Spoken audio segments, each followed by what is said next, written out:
이번 말씀 축제를 통해서는 우리가 평생 따라야 하는 사명이 무엇인가, 우리 갈보리 교회 사명이 무엇이고 우리가 성도로 하나님의 자녀로 하나님의 백성으로 살아가야 할 사명이 무엇인가, 그것은 바로 우리는 예수 그리스도의 제자가 되는 것입니다. 그래서 그냥 제자가 아니라 예수 제자가 되는, 예수님의 온전한 뜻을 받고 그 뜻대로 살아가는 것이죠. 그래서 저를 한번 따라 하시도록 하겠습니다. 여기 앞에 나온 대로 저와 함께 읽습니다. 시작.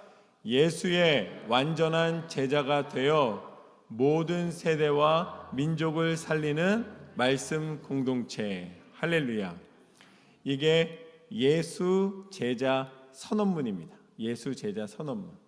우리 교회가, 그리고 또 한 사람 한 사람이 예수 그리스도 안에서 반드시 지켜나갈, 생명을 걸고 완수해 나갈 사명입니다. 그래서 예수 제자 사명입니다. 예수의 완전한 제자가 되어 모든 세대와 민족을 살리는 말씀 공동체. 그를 위하여서 오늘 로마서 말씀에서는 우리에게 이렇게 전해줍니다. 31절과 32절 말씀을 보면, 그런즉 이 일에 대하여 우리가 무슨 말 하리요? 만일 하나님이 우리를 위하시면 누가 우리를 대적하리요? 자기 아들을 아끼지 아니하시고 우리 모든 사람을 위하여 내주시니가 어찌 그 아들과 함께 모든 것을 우리에게 주시지 아니하겠느냐. 아멘. 하나님은 어떤 하나님이신가? 하나님은 당신의 아들까지도 우리를 위하여 내어주신 분이십니다. 이것을 우리는 하나님의 마음이라고 부릅니다. 하나님의 마음. 하나님의 마음은 우리를 향하여 있으십니다. 그래서 친히 당신의 생명을 아낌없이 내어주시기까지 우리를 사랑하십니다. 그것이 하나님의 마음이라는 것이죠. 하나님이 우리를 위하신다라고 표현하지 않는다면 누가 우리를 위하겠습니까? 생명까지 바치시는 하나님이신데, 그렇게 하나님의 마음으로 우리 가운데 오셔서 하나님이 우리에게 행하신 일은 무엇인가? 33절과 34절 말씀을 보면, 누가 능히 하나님께서 택하신 자들을 고발하리요? 의롭다 하신 이는 하나님이시니 누가 정죄하리요? 죽으실 뿐 아니라 다시 살아나신 이는 그리스도 예수시니 그는 하나님 우편에 계신 자요 우리를 위하여 간구하시는 자신이라. 아멘. 하나님은 당신의 생명이 다하기까지 우리를 위하여 죽으심으로 우리에게 무엇을 주셨는가? 우리를 택하여 주신 줄로 믿습니다.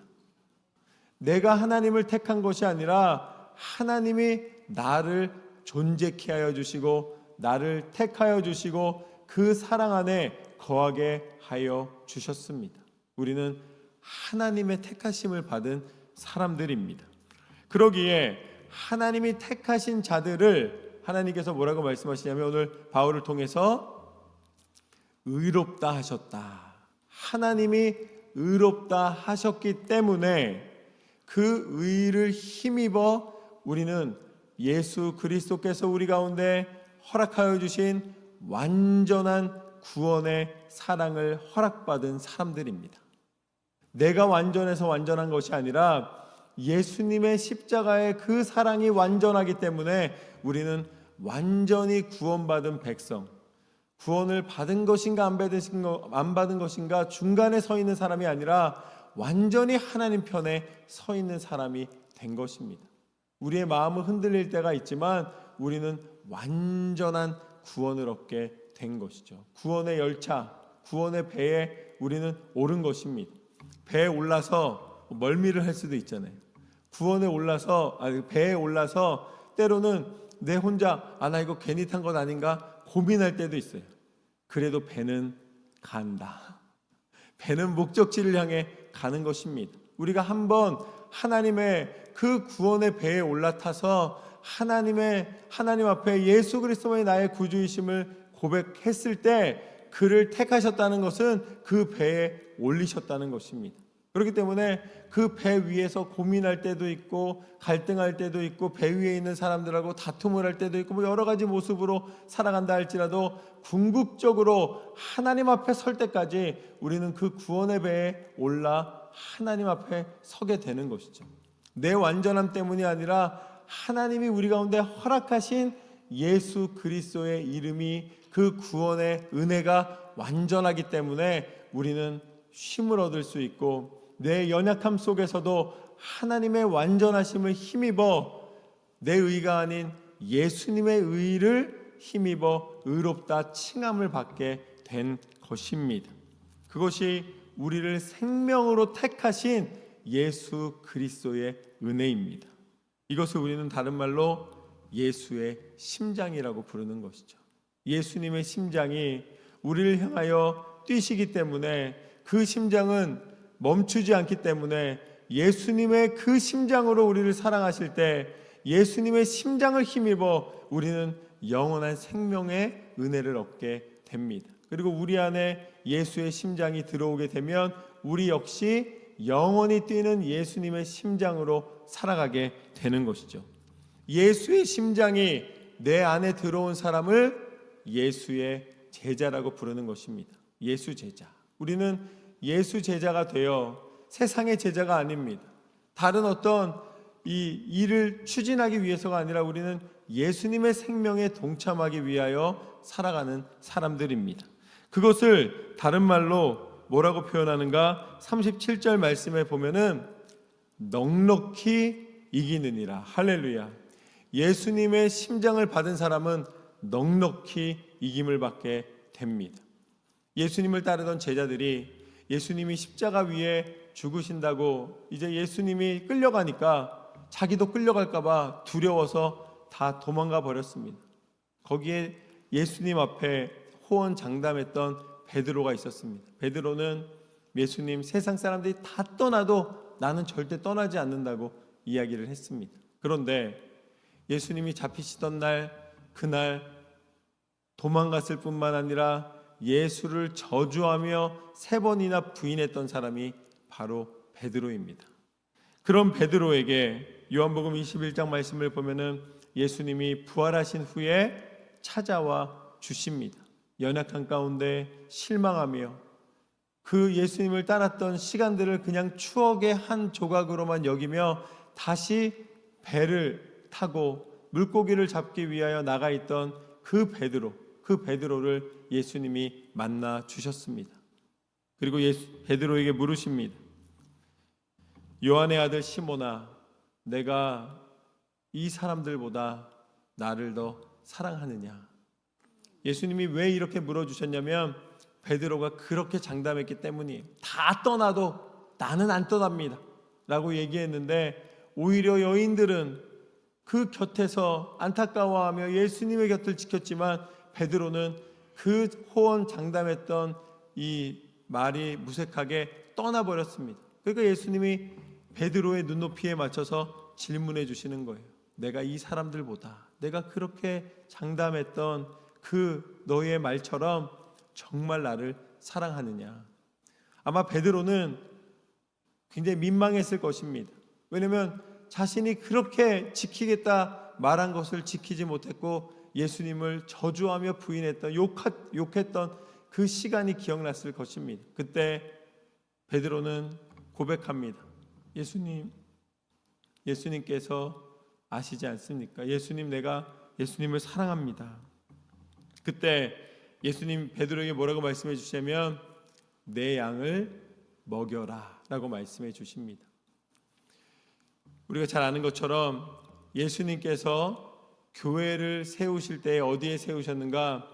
베드로의 고백 위에 세우셨습니다. 주는 그리스도시요 살아계신 하나님의 아들이십니다. 교회는 예수 그리스도가 살아계신 하나님의 아들이심을 고백하는 그 고백 위에 세워졌습니다. 베드로의 고백 위에 세워진 것이죠. 그렇다면 베드로에게 뭐라고 말씀하시냐면 내 양을 먹이라. 그래, 이제는 세상에 누가 뭐라 그런다 할지라도, 세상에 누구와 비교할 필요 없이 이제는 너는 예수님의 심정으로 연약하여 쓰러진 이들에게 하나님의 뜻을 전하고 그들을 먹여 그 양무리를 다시 힘을 줘서 일어서게 해라 라고 하나님의 교회를 세우는 사명을 주십니다. 그때 예수님이 한 번 더 물어봐 주십니다. 너 정말 나를 사랑하니? 그때 베드로가 다시 고백을 합니다. 예수님, 내가 당신을 사랑하는 줄 아시지 않습니까? 그때 예수님께서 뭐라고 말씀하시냐면, 그래, 이제는 그러면 너는 내 양을 치라. 내 양을 치라는 것은 예수님의 양을 치라는 것이죠.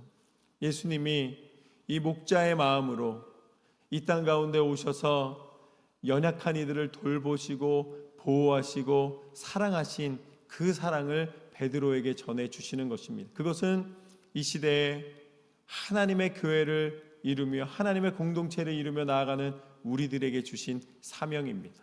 그래서 베드로와 같이 제자의 사명을 받고 하나님의 교회가 양무리를 치는 것이죠.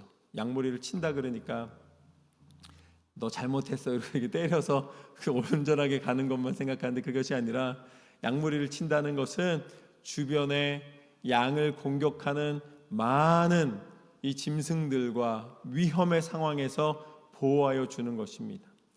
베드로를 통해 하나님의 교회가 하나님의 백성을 보호하여 주시고 하나님의 은혜 가운데 인도해 주심을 말씀해 주시는 것이죠. 그때 예수님께서는 3번 부인한 베드로에게 3번째 질문을 해 주십니다. 너는 정말 나를 사랑하니? 그때 베드로가 잠시 멈춥니다. 예수님은 왜 같은 질문을 3번이나 하실까? 아니, 왜 이렇게 맨날 반복해서 믿어야 된다, 기도해야 된다, 말씀 읽어야 된다라고 이야기를 할까? 그때 예수님께서는 베드로의 마음으로 베드로에게 물어봐 주신 것입니다. 이 2번에 걸쳐서는 교회의 사명이며 하나님의 뜻, 온 땅과 만물을 창조하신 하나님의 그 아가페의 사랑으로 너는 정말 사랑하냐? 라고 물어봐 주셨습니다. 그때마다 베드로가 나는 사랑합니다, 형제 사랑의 그 단어로 나는 사랑합니다 라고 고백을 합니다. 그랬더니 예수님 마지막 질문은 똑같이 맞춰서 그러면 너는 형제를 사랑할 수 있겠느냐 라고 물어봐 주십니다. 그때 베드로가 잠시 예수님이 사랑하냐 물어보는 그 단어가 바뀐 거예요. 그러니까 사랑하냐가 아니라 넌 정말 아끼고 정말로 너의 마음을 다할 수 있느냐 이렇게 물어보시니까 베드로가 예수님, 내가 정말 사랑하는 줄 예수님 아시지 않습니까? 라고 고백하였을 때에 그때 예수님께서 다시 내 양을 먹이라 라고 말씀하십니다. 맨 처음에 먹이라고 이미 말씀하셨잖아요. 그리고 이제 치라 말씀하셨잖아요. 그럼 3번째 대답은 좀 뭔가 더 다른 대답을 해 주실 것 같은데 그것이 아니라 동일하게 내 양을 먹이라 라고 다시 말씀해 주십니다. 이것은 무엇인가? 지금까지 내가 내 주위만 돌아봤다면 이제는 예수님의 양, 잃어버린 양, 이 땅 가운데 예수님을 찾는 갈급한 심령들을 향하여 너의 마음을 두라는 말씀입니다. 하나님의 교회가 교회다워지는 것은 무엇을 통해 가능한가? 나랑 가까운 사람, 내 가족, 내 친구, 내 이웃뿐만 아니라 나와 상관없는 사람까지도 그 가슴에 품고 하나님의 마음으로 선교하며 그들을 돌보며 그들 가운데 하나님의 말씀을 전하며 그들의 연약함을 도울 때에 그것을 통해 하나님은 하나님의 나라를 이루시는 줄로 믿습니다. 오늘 예수님께서 말씀하셨습니다. 오늘 바울을 통해 하나님께서 말씀하셨습니다. 내가 너희에게 주는 것은 그냥 승리가 아니다. 너희는 넉넉히 이길 것이다. 할렐루야. 우리 성도님들의 마음이 넉넉해지시기를 주님의 이름으로 축원합니다. 여러분이 넉넉한 마음을 쓰게 하시기 위해 여러분의 지갑도 넉넉하게 해주실 줄로 믿습니다. 좋으시죠? 지갑을 두둑하게 해주실 줄로 믿습니다. 목사님 지갑 두둑해지면 마음이 넓어질 거예요. 그런 사람 한 번도 본 적이 없어요. 지갑 두둑해지면 자기 일하느라고 바빠져. 먼저 내 마음이 넉넉히 하나님의 승리를 바라보며 나아갈 때에 그 사명에 합당한 환경을 공급해 주시고 만들어 주시는 하나님이심을 믿으시기를 주님의 이름으로 축복합니다. 하나님은 승리케 하시는 하나님이십니다. 우리의 믿음이 하나님 앞에 먼저 드려져야 됩니다. 우리가 기도할 때 임하시는 하나님. 그러기에 우리의 마음이 넉넉해졌을 때에 하나님이 보는 관점도 달라지게 만들어 주십니다. 이 마태복음 4장 말씀을 보면요, 마태복음 4장 말씀을 보면은 마태를 통해 이렇게 고백합니다. 갈릴리 해변을 다니시다가 두 형제 베드로라 하는 시몬과 그의 형제 안드레가 바다에 금을 던지는 것을 보시니 그들은 어부라. 마태가 예수님이 제자들을 부르시는 장면을 묘사하는데, 어부들을 부르실 때 갈릴리 바다 곁에서 이 어업을 하고 있는 사람들을 불러서 제자를 삼았다라고 이야기를 합니다. 그런데 요한도 마찬가지, 갈릴리 바다에서 제자를 불렀다는 것이죠. 갈릴리 바다를 거니셨다 이렇게 표현을 합니다. 그런데 누가복음 5장 말씀을 보면은 사람들이 무리가 몰려와서 예수님께 말씀을 들으려 할 때에 예수님께서 어디에 섰다 그러냐면 갈릴리 호수에 서 있었다라고 얘기를 합니다. 똑같은 갈릴리예요. 똑같은 눈앞에 펼쳐진 물입니다. 그런데 마태도 요한도 뭐라 그러냐면 갈릴리 바다라 그래요. 왜 갈릴리 바다라 그래요? 매일 그곳에서 어업을 했기 때문에 이 갈릴리만 봐도 커 보이는 거예요. 그러니까 갈릴리 바닷가에서 이렇게 표현을 하는 거예요. 그런데 누가는 이제 나중에 그 선교를 다니면서 이 많은 지역을 보며 그곳에서 마음이 넓어졌습니다. 아마 마태와 이 요한도 마음이 넓어졌다면 아마 그렇게 표현했을 거예요. 그런데 누가는 뭐라고 표현합니까? 더 큰 바다를 보고 나니까 갈릴리가 뭐로 보이는 거예요? 호수로 보이는 거예요. 갈릴리 바다가 갑자기 호수가 된 게 아니라 보는 사람이 부르는 명칭이 달라진 거예요. 와, 바다다. 그런데 누가의 눈에는 그것이 호수처럼 보인 것이죠. 저는 우리 성도님들의 마음 가운데 하나님의 관점으로 넉넉한 마음이 생겼을 때에 갈릴리 바다가 갈릴리 호수로 변화되는 이 시선의 변화, 마음의 변화가 있으시기를 주님의 이름으로 축원합니다. 어떤 문제가 다가왔을 때 내가 어떻게 해결할까라고 생각하면 뭐가 되는 거예요? 바다처럼 너무 크고 넓어서 이길 수 있을까 없을까 이렇게 고민하게 되는 거예요. 그런데 그 문제를 기도 가운데 하나님 앞에 딱 맡기면 어떻게 됩니까? 하나님이 행하시면 하나님이 이기시리라. 할렐루야. 문제를 내 관점이 아니라 하나님의 눈으로 보고 하나님이 원하시는 것이 무엇인가에 집중하기 시작하면 내 문제보다 크신 하나님이 보이기 시작합니다. 그러면 그 문제에 움츠러들지 않고 하나님의 마음을 품고 넉넉히 이기게 하시는 하나님의 승리가 내 삶의 승리가 되게 하시는 줄로 믿습니다. 우리는 넉넉히 이기는 하나님의 사람입니다. 하나님이 어떠한 상황 속에서도 이 땅과 이 모든 만물을 창조하신 하나님의 지혜와 섭리로 이기게 하시리라. 하나님을 의지하십시오.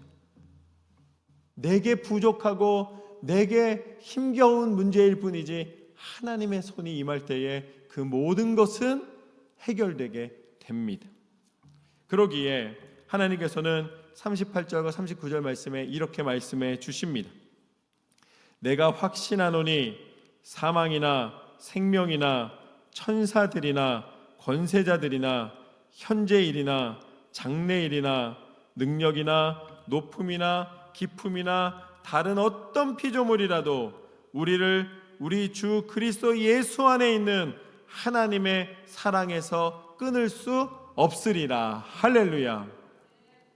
예수님의 제자가 되어 예수님을 따르며 예수님이 행하신 일을 본받아 날마다 행하는 사람에게 그 예수님 안에 있는 그 보호와 은혜와 사랑을 누구도 빼앗지 못하는 줄로 믿습니다. 우리는 그냥 제자가 아니라 예수 제자가 되어야 됩니다. 그리고 그냥 제자의 삶이 아니라 완전한 제자의 삶을 살아야 할 줄로 믿습니다. 예수 안에 승리하게 되리라. 오늘 그 사명을 다시 한번 저와 함께 외치겠습니다. 저를 따라 하시겠습니다. 예수의 완전한 제자가 되어 모든 민족과 모든 세대와 민족을 살리는 말씀 공동체. 할렐루야.